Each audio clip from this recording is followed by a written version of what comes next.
Hi hello నమస్తే నేను మీ Nikhila Teja welcome to శ్రీనీలూస్ ఛానల్. ఇవాళ మనం మెహందీ డిజైన్ ఫింగర్స్కి డిఫరెంట్గా ఎలా పెట్టుకోవాలి అనేది నేను మీకు పేపర్ మీద చేసి చూపిస్తానండి. పేపర్ మీద నేను మీకు డ్రా చేసి చూపిస్తాను. డిఫరెంట్గా ఎలా ఫింగర్స్కి పెట్టుకోవాలి అనేది చూద్దామా.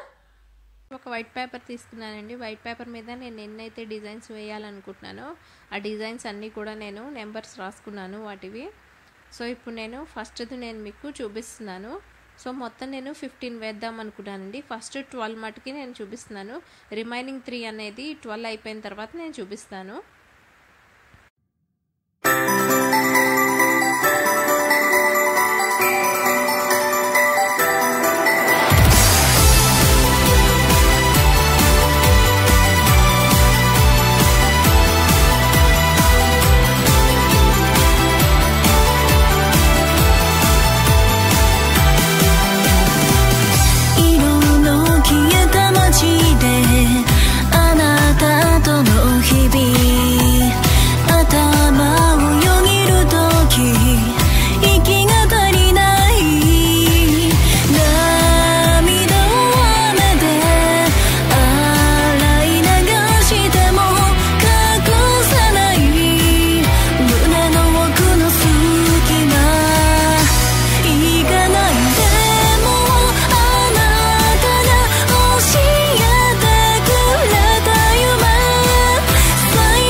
ఈ డిజైన్స్ అనేవి కొత్తగా ఎవరైతే కోన్ పెట్టడం నేర్చుకుంటారో అంటే బిగినింగ్ స్టేజ్లో ఉన్న వాళ్ళు ఉంటారు కదండి, వాళ్ళకి బాగా ఈ డిజైన్స్ అనేవి యూజ్ అవుతాయి. సింపుల్గా కూడా ఉంటాయి. ఐ హోప్ మీ అందరికీ ఈ వీడియో నచ్చిందని అనుకుంటున్నానండి. మీకు యూస్ఫుల్గానే ఉంటుందని అనుకుంటున్నాను.